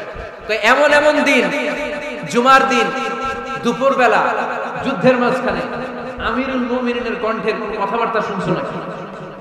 সেনাপতি অবাক, তোমরা জানলা কেমনে? শুনছি তো। সুবহানাল্লাহ পড়বেন না? আমরা যুদ্ধে একটা ভয়ঙ্কর অবস্থার মধ্যে ছিলাম। পেছন থেকে শত্রু আমাদেরকে আক্রমণ করতে শুরু করে দিল। ডানে যাব না বায়ে যাব, সামনে যাব নাকি পেছনে যাব, রাস্তা খুঁজে পাচ্ছি না। ডান দিকে ছিল আমাদের উপত্যকার রাস্তা, বাঁ দিকে ছিল পাহাড়ি পথ, আমরা সোজা পথ হবে মনে করে উপত্যকার দিকে ছুটতে আরম্ভ করলাম। হঠাৎ করে আমিরুল মুমিনিনের কণ্ঠ বজ্র কণ্ঠে আমার কানের মধ্যে ভেসে আসলো। আমার মনে হলো আমিরুল মুমিনিন কেমন যেন আমাকে কমান্ড দিচ্ছেন, আর বলছেন ইয়া সারিয়াতাল জাবাল, ডান দিকে উপত্যকার পথে নয়, তাড়াতাড়ি পাহাড়ের দিকে সৈন্যবাহিনী নিয়ে উঠে যা। পাহাড়ের দিকে, ডানে না, this is wrong track and this is the right track. ওই দিন যদি ওমরে ফারুকের ওই গাইডলাইন, আমিরুল মুমিনিনের কমান্ড যদি আমি না শুনতাম, আজকে বিজয়ের বেশে ফিরতেও পারতাম না, আমাদের চেহারাও তোমরা দেখতে পেতে না। ওমরে ফারুকের ওই কমান্ড, ওই গাইডলাইন অদৃশ্য থেকে শোনার কারণে এই পারস্যের মধ্যে আমাদেরকে সেই যুদ্ধে বিজয় দান করেছে কে? দিস ইজ ওমরে ফারুক, দিস ইজ ওমরে ফারুক। বিশ্বনবী বলছেন ওমর, মা লাকিয়াকা শাইতানু সালিকান ফাজ্জান ইল্লা সালাকা ফাজ্জান গায়রা ফাজ্জিক। ওমর, শয়তান ইবলিস যদি তোমার কোনো রাস্তা দিয়ে হাঁটতে দেখে, শয়তান ওই রাস্তা রেখে দিয়ে অন্য রাস্তা দিয়ে হাঁটে। সুবহানাল্লাহ, বাড়িতে যাই বললেন। কে বলতেছে? বিশ্বনবী। কার ব্যাপারে? ওমরে ফারুকের ব্যাপারে। শয়তান যদি দেখে যে ওমরে ফারুক এই রাস্তা দিয়ে হাঁটতেছে, শয়তান ওই রাস্তা রেখে দিয়ে অন্য রাস্তা দিয়ে হাঁটে। সুবহানাল্লাহ পড়ে। রাত্রিবেলা আমরা আমাদের বাচ্চা ছেলে মেয়েদেরকে যখন খাওয়াই, বাচ্চারা খেতে চায় না, এরকম হয় আপনাদের ফরিদপুর এলাকায়? হ্যাঁ, এই এলাকায় হয় নাকি? খেতে চায় না বাচ্চা, এই চকলেট দেখায়া, এই মিনা কার্টুন দেখায়া, এইটা সেইটা, এগুলো সেগুলো বলে, গল্প টল্প বলে ভুলায় খাওয়ানো লাগে, তাই না? তারপরও খায় না। আমারও ছোট মেয়ে আছে, খেতে চায় না, এইটা সেইটা এমনি সেমনি খাওয়ানো লাগে। তো শেষে না পেরে মা বাবা বলতে বাধ্য হয়, ওই যে ভূত আসতেছে, ভূত, তাড়াতাড়ি তাড়াতাড়ি খাও, নাহলে যে ভূত ধরবে তুমি, ওই যে বাঘ আসতেছে, বাঘ, তাড়াতাড়ি খাইলে নাহলে বাঘে কামড়াবে। বলি না আমরা? আপনারা কি বলেন? ভূত। আর কি বলেন? হ্যাঁ হ্যাঁ, আচ্ছা, এক এক জায়গায় এক একটা আমরা বলি, ভূত আসবে, বাঘ খাবে, ভাল্লুক খাবে, তাড়াতাড়ি খাও। মদিনাতে যখন ওমরে ফারুক আমিরুল মুমিনিন, মদিনার মায়েরাও বাচ্চাদেরকে খাওয়াতে পারতো না, ছোট্ট মেয়েদেরকে খাওয়াতে পারতো না, খাওয়া নিয়ে যন্ত্রণা করতো। বাচ্চারা যখন মদিনায় খেতে চাইতো না রাত্রি বেলায়, মদিনার মায়েরা বলতো তাড়াতাড়ি খাও, হা হুয়া ইয়াতি উমর, হা হুয়া ইয়াতি উমর, তাড়াতাড়ি খা, নাহলে ওই যে ওমর আসতেছে, Omar. This is our super hero সাইয়েদনা ওমর ফারুক রাদিয়াল্লাহু তাআলা। শুধু শয়তানি ভয় পেত না, মুনাফিকরাও ভয় পেত, জমের মতো ভয়। শুধু তাই না, আমাদের আম্মাজান বিশ্বনবী সাল্লাল্লাহু আলাইহি ওয়াসাল্লামের স্ত্রীরাও ওমর ফারুককে ভয় পেতেন। সুবহানাল্লাহ কইবেন না? মাঝে মাঝে বিশ্বনবী সাল্লাল্লাহু আলাইহি ওয়াসাল্লামের সাথে আম্মাজান আয়েশার ঝগড়া হতো না? আপনাদের ফ্যামিলিতে ঝগড়া হয়? হয় না? হয় না? কার কার দেখি? ওরে আল্লাহ, অনেক আল্লাহর ওলি আছে তো জায়গায়, ঝগড়া হয় না? কি কথা কয়, ঝগড়া হয় না? বিশ্বনবীর ফ্যামিলিতে ঝগড়া হয়, আপনার ফ্যামিলিতে হয় না? মিষ্টি ঝগড়া। আর ও বিয়েই করে নাই,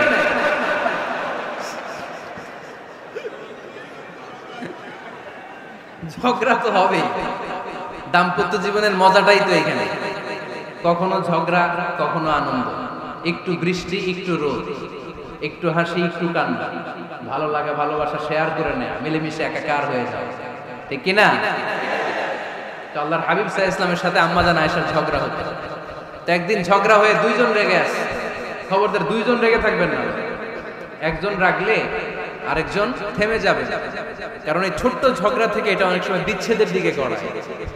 আমার প্রিয় ফরিদপুরবাসী, ভাবি রেগে গেলে আপনি রাগেন না, ওই দিন আপনি একটু ঠান্ডা থাকেন। আবার আপনি রেগে গেলে, আমার মাইকের আওয়াজ যদি ভাবিরা শুনেন, আপনারা রেগে যায় না, একটু ঠান্ডা থাকেন। দুইজনে রেগে গেলে তো তৃতীয় বিশ্বযুদ্ধ শুরু হবে, তাই না? একজন রেগে গেলে আরেকজন ঠান্ডা, কারণ এই সামান্য ঝগড়া থেকে ইগোর কারণে এটা বিচ্ছেদ আর ডিভোর্স পর্যন্ত গড়ায়।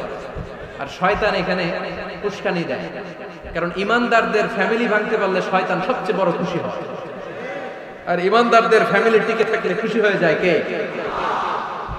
আম্মাজান আয়েশা রাদিয়াল্লাহু তাআলা আনহার সাথে বিষ্ণু সাল্লাল্লাহু আলাইহি ওয়াসাল্লামের ঝগড়া হতো মাঝে মাঝে। একবার ঝগড়া হলো, বিষ্ণু সাল্লাল্লাহু আলাইহি ওয়াসাল্লাম রাগ, আম্মাজান আয়েশাও রাগ। বিষ্ণু বললেন, আয়েশা ঝগড়া করে আর কতক্ষণ থাকবো, আসো মিটমাট করি। আয়েশা রাদিয়াল্লাহু বলেন ঠিক আছে মিটমাট করি। তো বিষ্ণু সাল্লাল্লাহু আলাইহি ওয়াসাল্লাম বলেন মিটমাটের জন্য কারে ডাকবো? ওমরে ডাকি। কয় না, ওমরে না, ওমর গালিজ, ওমর অনেক রাগী, আমার ডর লাগে।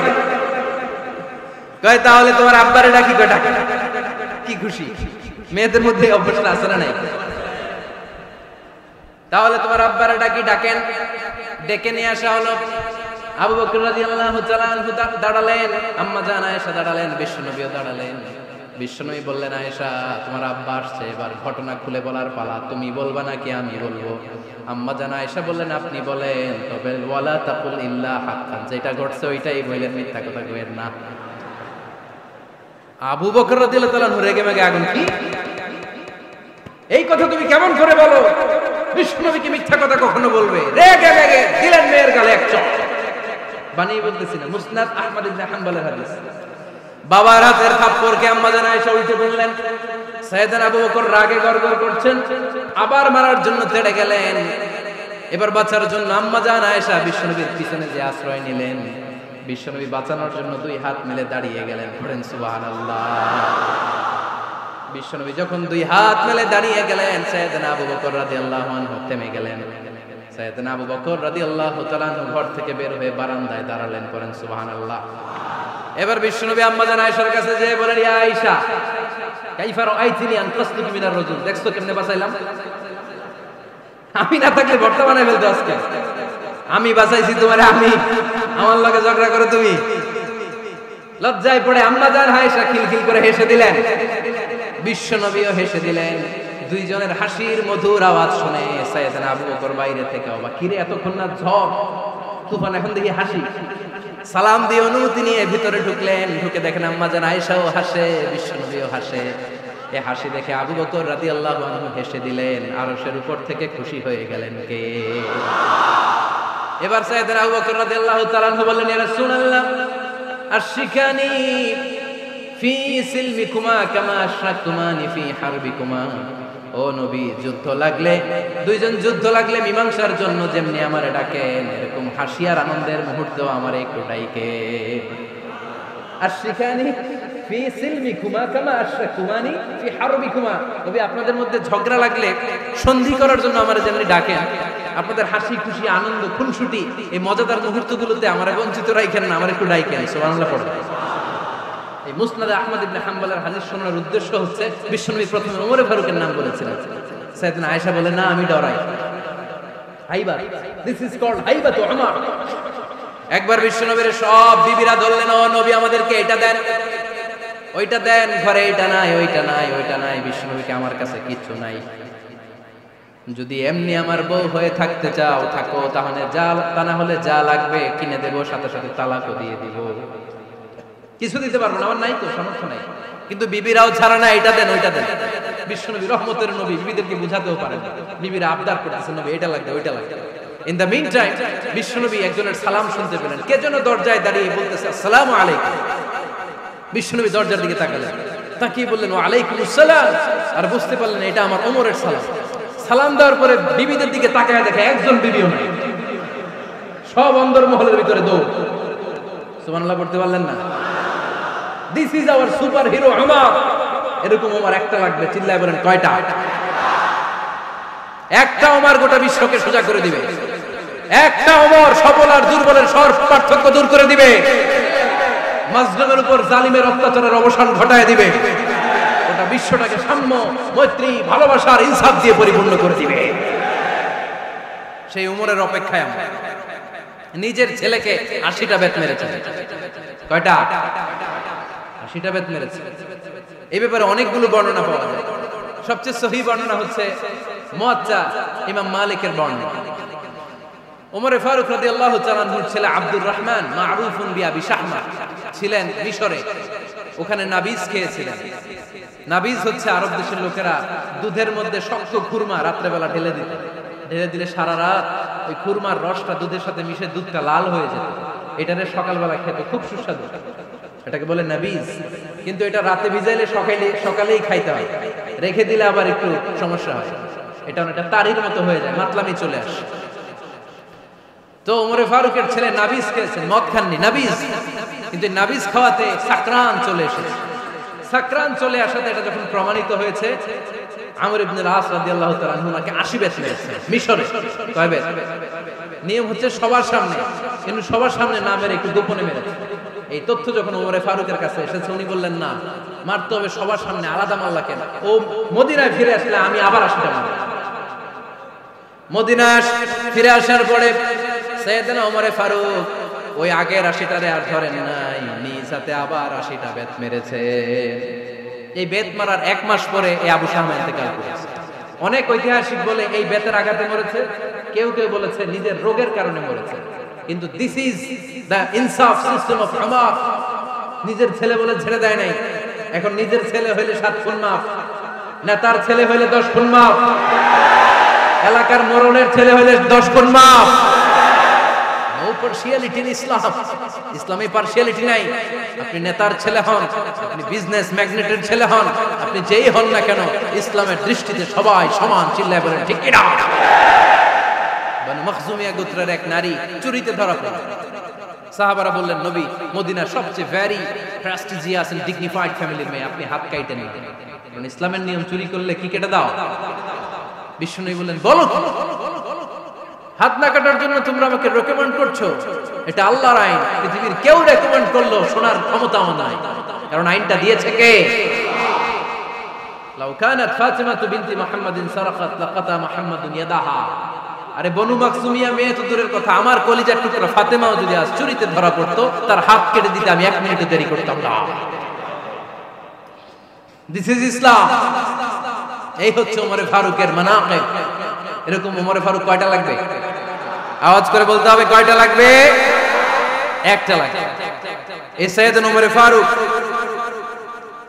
মদিনার প্রথম চিফ জাস্টিস ছিলেন। সর্বপ্রথম উনার পরামর্শে সাইয়েদনা আবু বকর রাদিয়াল্লাহু তাআলা আনহু কোরআনকে সংকলন করেছেন। আমরা এই যে কোরআন পড়ি 30 পারা, এমদাদিয়া লাইব্রেরি 114টা সূরা, কত সুন্দর সন্নিবেশ করা হয়েছে, এখানে সাজানো হয়েছে। আল্লাহর হাবিব সাল্লাল্লাহু আলাইহি ওয়াসাল্লামের সময় কি এরকম কোরআন ছিল নাকি? ছিল? খেজুর পাতার মধ্যে, গাছের বাকলের মধ্যে, ওটের বড় হাড্ডির মধ্যে আর পাথরের মধ্যে খোদাই করা কোরআন ছিল। সাইয়েদনা আবু বকরের সময় রাদিয়াল্লাহু তাআলা আনহুর সময় যুদ্ধ হলো, 70 জন হাফেজ সাহাবী ইন্তেকাল করলেন। সাইয়েদনা আবু বকর রাদিয়াল্লাহু তাআলা আনহুকে ডেকে ওমরে ফারুক বললেন, ও আবু বকর, এইভাবে হাফেজে কোরআন সাহাবীরা যদি দুনিয়া থেকে বিদায় হয়ে যায়, আল্লাহর কোরআনও তো বিদায় হয়ে যাবে। আমার পরামর্শ হলো, আপনি সব বয়োজ্যেষ্ঠ সাহাবীদেরকে একসাথে করে কোরআনের সব কাগজগুলোকে একসাথে করে একটা নির্ধারিত কপির মধ্যে কোরআনকে সংকলন করে ফেলে। সাইয়েদনা আবু বকর বললেন, যেটা আমার নবী করেন এটা আমি কেমনে করি? কিন্তু ওমরে ফারুক নাচরবান্দা বলে, না, এটা করলে কোনো খারাপ হবে না, ভালোই হবে। মুসলিম উম্মার জন্য এক জায়গায় কোরআন সন্নিবেশিত থাকবে, আপনি করেন। সাইয়েদনা আবু বকর রাজি হয় না, ওমরে ফারুকও ছাড়ে না। ওমরে ফারুক বলতে বলতে বলতে বলতে এমন ভাবে সাইয়েদনা আবু বকর রাদিয়াল্লাহু তাআলা আনহুকে ধরলেন, সব শেষে সাইয়েদনা আবু বকর ওমরে ফারুকের কথায় কোরআন সংকলনে রাজি হয়ে গেলেন। পড়েন সুবহানাল্লাহ। উনি বললেন, ওমর যখন আমাকে বারবার বুঝাতে লাগলো, আল্লাহ তাআলা আমার হৃদয়টা ওমরের কথা শোনার জন্য খুলে দিলেন। আল্লাহ তাআলা কেমন যেন আমাকে ইলহাম করলেন, আবু বকর করো, এই কাজের মধ্য দিয়ে আমি আমার কোরআনকে গোটা বিশ্বে জীবিত রেখে দেব। This is Umar. এই যে আমরা হিজরি সনের যে আমরা গণনা করি, এই হিজরি সনের প্রবর্তক হচ্ছে সাইয়েদনা ওমরে ফারুক। সুবহানাল্লাহ নাই? আপনাদের মনোযোগ আছে না গেছে? কই ঘুমায় গেলেন মনে হয়? তাকবীর দেন তো একজন আওয়াজ করে।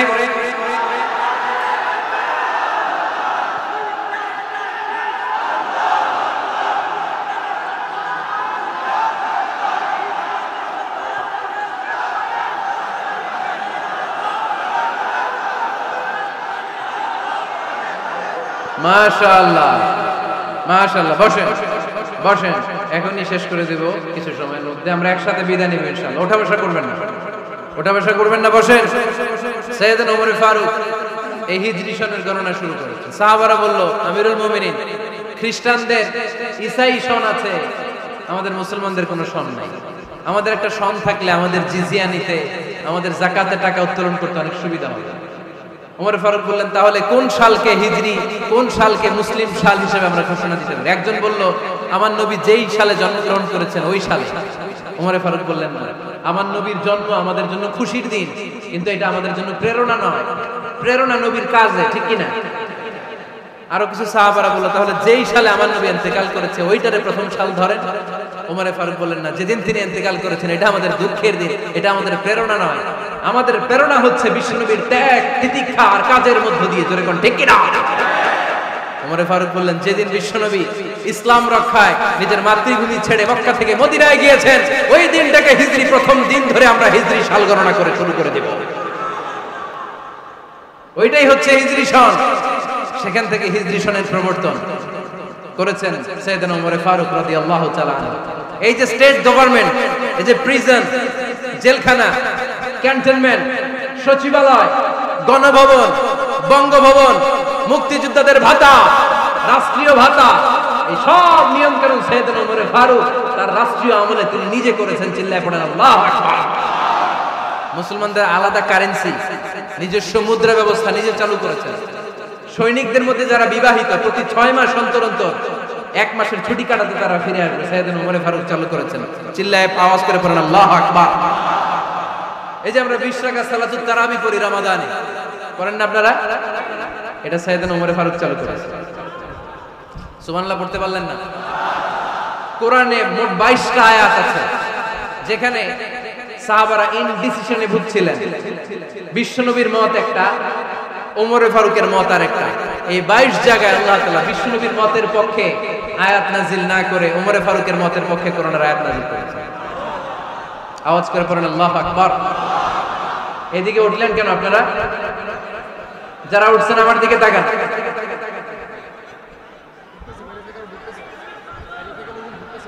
কিছু ভিতরে ঢুকতেছে, কিছু বাইরে দিচ্ছে না?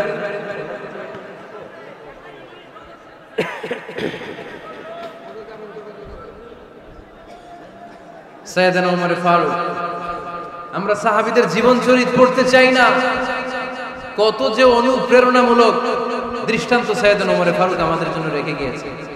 ওমর ফারুক যখন খলিফা, দিনের বেলায় যদি রাষ্ট্রে কোনো নিয়ম জারি করতেন, দিনের বেলায় জনগণকে কোনো বিষয়ে যদি নিষেধ করতেন, রাত্রে বেলায় খাওয়ার সময় ফ্যামিলি মেম্বারদের সবাইকে বলতেন, এই দিনের বেলা আমি জনগণকে এই কাজ করতে নিষেধ করেছি, তোমরা আমার ফ্যামিলি মেম্বার, খবরদার তোমরা এই কাজ করো না। জনগণ করলে যতটুকু শাস্তি, তোরা করলে পাবি ডবল শাস্তি। সুবহানাল্লাহ কইবেন না? আমাদের নেতারা ওই বাড়ির বিচার করে, ওই বাড়ির মাইয়ার বিচার, ওই বাড়ির পোলার বিচার, নিজের পোলা গাঞ্জা টানে, আছে না নাই? নিজের মেয়ে অপরাধ করে, আছে না নাই? কি নেতা ছিলেন ওমর ফারুক! আগে নিজের ঘর সামলিয়েছেন, আগে নিজেকে সামলিয়েছেন, নিজের ঘর ঠিক করেছেন। বলেছেন জনগণ করলে যত বেদ, তোরা করলে ডবল বেদ। দিস ইজ কল্ড লিডার, ঠিক কি না? এক বাবা এসে বললেন, ওমর ফারুক আমার ছেলে কথা শোনেন, বেয়াদব। ওমর ফারুক ছেলেরে ডাকলেন, বাবা তুমি তোমার আব্বা জানের কথা শোনো না, এটা তো কবিরা গুনাহ। ছেলে বলে, ওমর ফারুক সব দায়িত্ব আল্লাহ ছেলে মেয়েদেরকে দিয়েছে, বাবা মাকে কোনো দায়িত্ব দেয়নি। ওমর ফারুক বললেন, অবশ্যই দায়িত্ব দিয়েছে। তাহলে বলেন আমার বাবার দায়িত্ব কি? উনি বললেন, প্রাইমারিলি প্রথমত 3 দায়িত্ব। আইয়ান তাকিয়া উম্মাহ, পৃথিবীর প্রতিটি বাবার উচিত ছেলেদের মেয়েদের জন্য ভালো মায়ের ব্যবস্থা করা। 2 নম্বরে আইয়ুহসিনা ইসমা, সুন্দর তার একটা নাম রেখে দেয়া। 3 নাম্বার ইউআল্লিমাহুল কিতাব, তার আল্লাহর কিতাব শিক্ষা দেওয়া। এবার ছেলেকে আমার আব্বা 3টার একটাও করেনি। এবার ওমর ফারুক রেগে গেলেন, বাবার কাঁধে ধরলেন, বললেন তুই ছেলের জন্য বিচার নিয়ে আসলি, তোর 3টা দায়িত্বের একটাও তুই পালন করিস নাই। ছেলে বলে, আমিরুল মুমিনিন, আমার মা নর্তকী, আমার মা মাজুসি, আমার মায়ের মধ্যে কোনো আদব কাদব নাই, সুন্দরী দেখে আমার মারে বাবা বিয়ে করছে, আমার মায়ের কাছ থেকে জীবনে কিছু শিখি নাই। 2 নাম্বার সাম্মানি খানফাসা, আমার বাবা আমার নাম রেখেছে চামচিকা। কি নাম রাখছে? এটা নাম হইলো একটা, এরকম উল্টা পাল্টা নাম আছে না নাই? না, এগুলো রাখবেন না। আব্দুল্লাহ রাখবেন, আব্দুর রহমান রাখবেন, আরেকটা কি বলছি আজকে? হুযায়ফা রেখে দিন, পারবেন? ওয়ালাম ইউআল্লিমনি হারফাম মিন কিতাবিল্লাহ, আমিরুল মুমিনিন শুধু তাই না, আল্লাহর কোরআনের একটা অক্ষর আমার বাবা কোনোদিন আমারে শিক্ষা দেয় না। ওমর ফারুক রেগে গেলেন, এবার বাপের কান্দে ধইরা মারতে শুরু করলেন। তুই পোলার নামে বিচার নিয়ে এসেছিস, তোরে মার দিব আগে। এরকম নেতার দরকার আছে না নাই? মদিনায় এক লোক তার বউরে রাগের চোটে 100 তালাক দিয়ে দিচ্ছে। কয় তালাক দেয়ার নিয়ম কয়টা? দিছে কয়টা? এবার স্ত্রী কাঁদতে কাঁদতে এসে বলে, আমিরুল মুমিনিন দেখেন, আমার স্বামী আমারে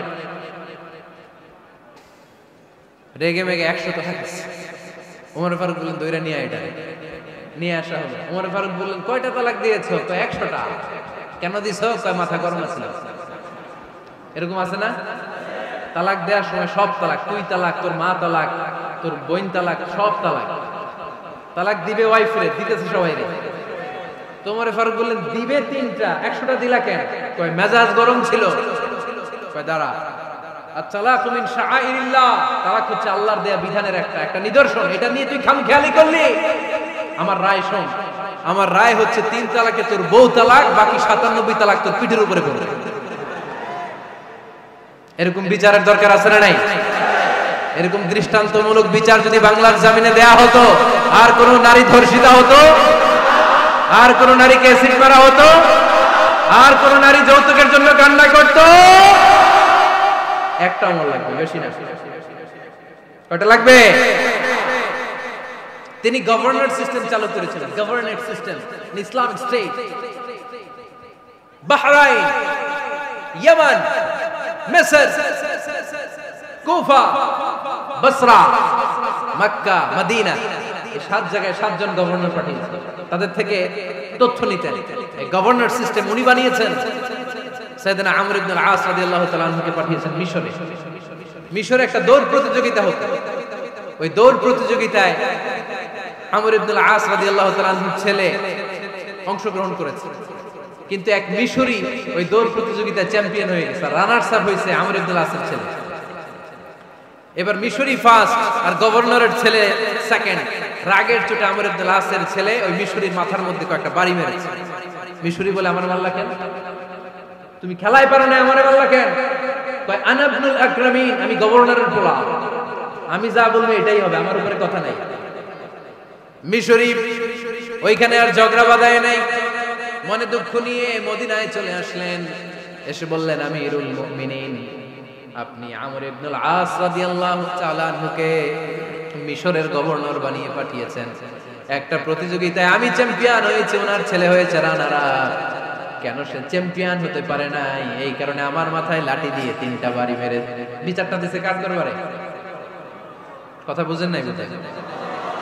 ওমর ফারুকের দরবারে। ওমর ফারুক বললেন, তাই আগামী বছরের অমুক তারিখ আমি সব গভর্নরদেরকে ডেকে হিসাব নেই, তো ওই দিন তুই থাকবি, পারবি না? মিশরে বলে, পারবো মানে অবশ্যই পারবো। ওই দিন 7 রাজ্য থেকে 7 গভর্নর হাজির, গভর্নরদের ছেলেরাও হাজির, মিশরীয় হাজির। 7 গভর্নরের কাছ থেকে 7 এলাকার খোঁজ খবর নেয়ার পরে ওমরে ফারুক বললেন, আইনাল মিসরি, মিশরি লোকটা কই, এদিকে আয়। মিশরি সামনে আসার পরে বলল, আমর ইবনে আল-আস, তুমি মিশরের গভর্নর, তোমার ছেলে সহ তুমি আসো। আমর ইবনে আল-আস এসে সামনে বসে রইলেন। এবার বললেন, আমর ইবনে আল-আসের ছেলে, তুমি নাকি ইবনুল আকরামিন গভর্নরের ছেলে, তুমি যা বলবা মিশরে নাকি তাই হবে, তোমার নাকি অনেক দাপট। নিজে একটা লাঠি এনে মিশরীর হাতে দিয়ে বলল, এবার তোর মাথায় যতটা মারছে তুই ততটা গুনে গুনে মার, আমি দেখবো। আমর ইবনে আল-আস দেখবে, আমর ইবনে আল-আসের ছেলেরে তুই এখানে মার। সে বলতেছে, থাক, আপনি বলছেন এতেই যথেষ্ট, মারা লাগবে না, আমি মাফ করে দিলাম। ওমরে ফারুক বলল, খবরদার, মার, মার ওর মাথার মধ্যে। মিশরি ওমরে ফারুকের ধমক শুনে ভয়ে ভয়ে 3টা বাড়ি মারল। এই বাড়ি মারা দেখেও ওমরে ফারুকের হৃদয় ঠান্ডা হয় নাই। লজ্জায় আমর ইবনে আল-আস, বয়স হয়ে গিয়েছে, সাহাবা, মাথা তখন টাক, মাথায় চুল নাই, লজ্জায় মাথাটা হেট হয়ে মাথাটা নিচু করে রেখেছে। এবার রাগের চোটে ওমরে ফারুক বললেন, এবার আমর ইবনে আল-আসের টাক মাথার মধ্যে একটা মার। মা কেন ছেলেকে শিক্ষা দিতে পারে না? ইয়া আমর ইবনে আল-আস, মাতা জাআলতুমুন নাস আবিদা, তোমরা কখন মিশরীদেরকে নিজেদের দাস বানায় নিলা? ওয়াকাদ ওয়ালাদাতুম উম্মুহুম আহরারা, আর ওদের মায়েরা তো ওদেরকে স্বাধীন সন্তান হিসেবে প্রসব করেছে। মানুষদের উপর ক্ষমতাগিরি করার জন্য গভর্নর পাঠাই নাই। খবরদার, জনগণ তাদেরকে দেখভাল করার জন্য তোমাদেরকে পাঠানো হয়েছে, তাদের উপর কোনো অত্যাচার করার জন্য নয়। চিল্লায় বলেন ঠিক কিনা? এরকম নেতা কয়টা লাগবে? কয়টা? ওই নেতার নাম কি? ওমর। হ্যাঁ, হুয়া ইয়াতি ওমর। 22 জায়গায় বিশ্বনবী কয় একটা, ওমরে ফারুক বলে আরেকটা।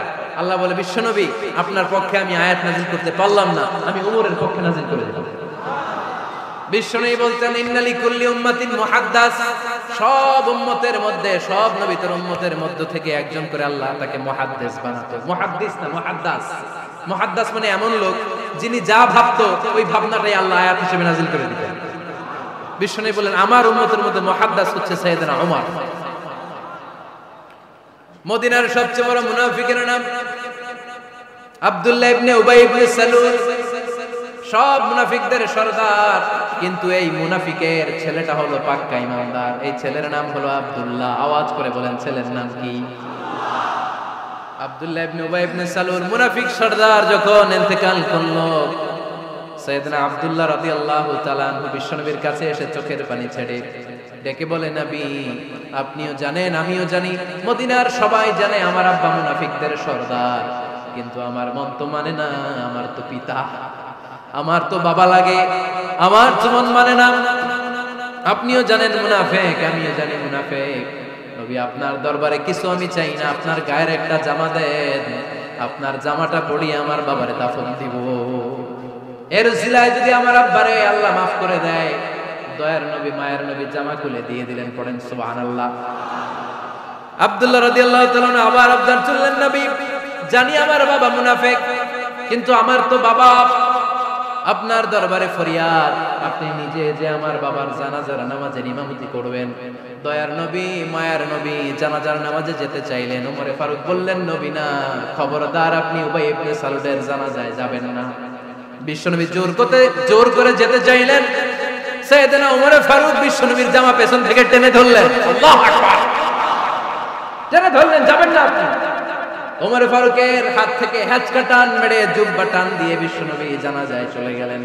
রব্বুল আলামিন আয়াত নাযিল করলেন, ইস্তাগফির লাহুম আও লা তাস্তাগফির লাহুম ওয়া ইন তাস্তাগফির লাহুম ৭০ মাররাতান ফালাই ইয়াগফিরাল্লাহু লাহুম। নবী গো, একবার নয়, দুইবার নয়, ৭০ বারও যদি এই মুনাফিকের জন্য আপনি ক্ষমা চান, তার জন্য ক্ষমা নাই, তার জন্য আছে জাহান্নাম।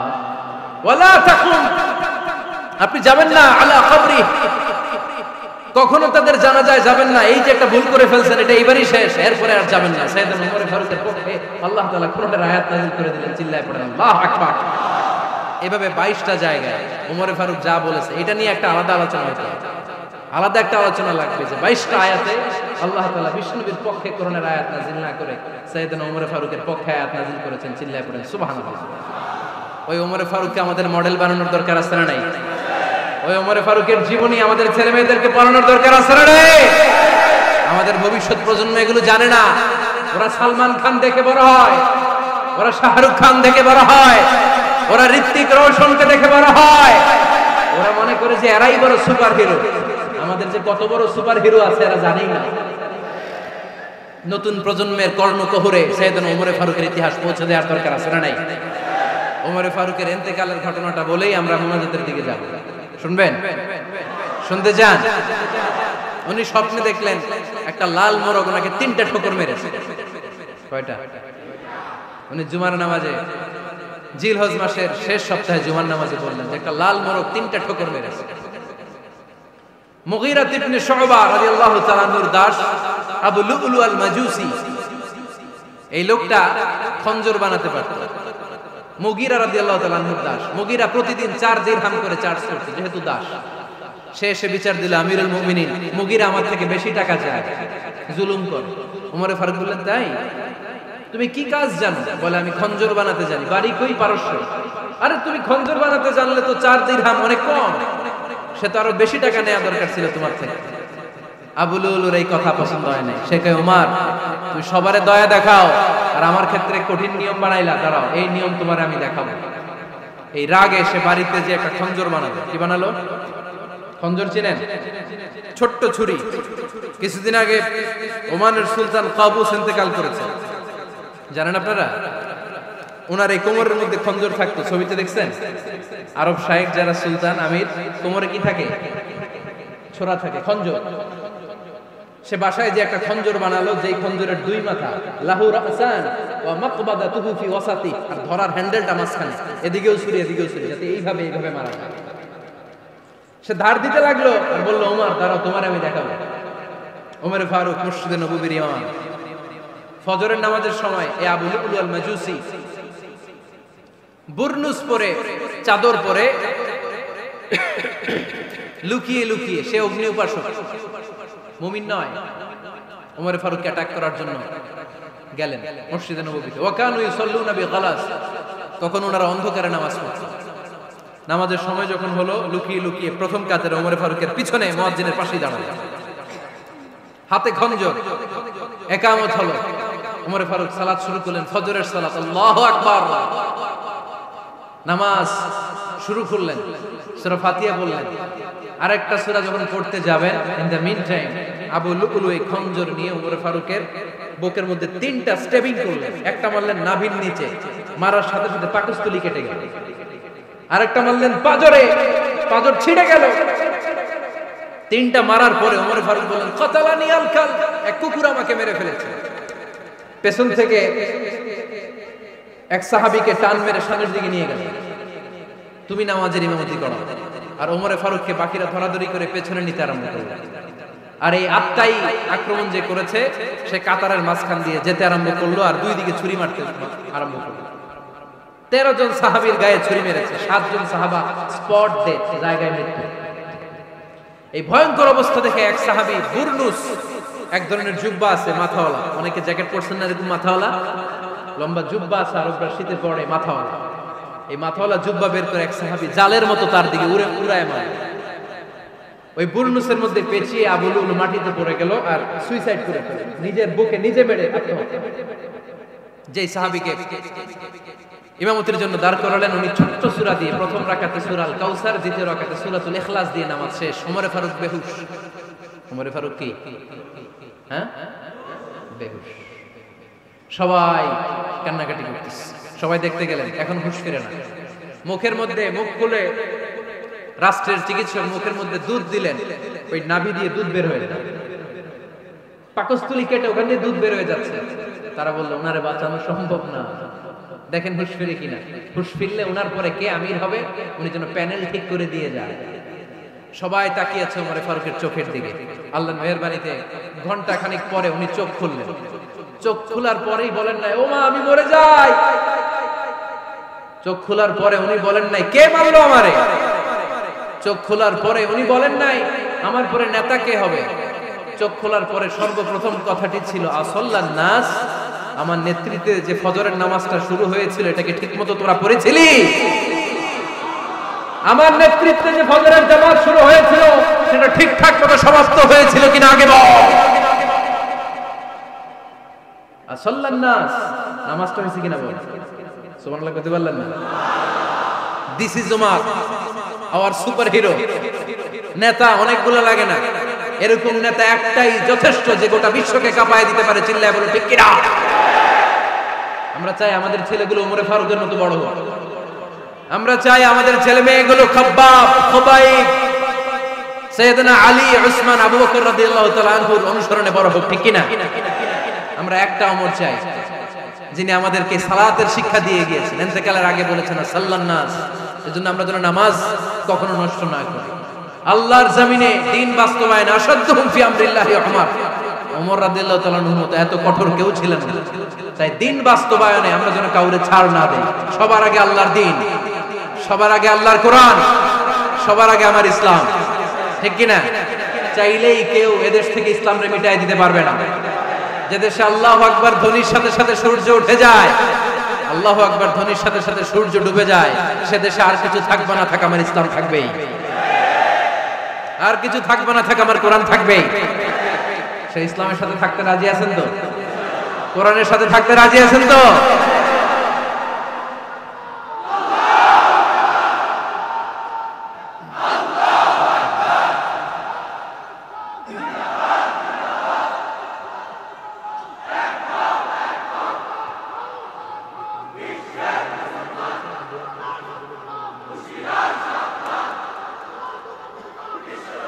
আল্লাহ আমাদের সবাইকে কবুল আর মঞ্জুর করে নেক, আমরা পড়ি আমিন।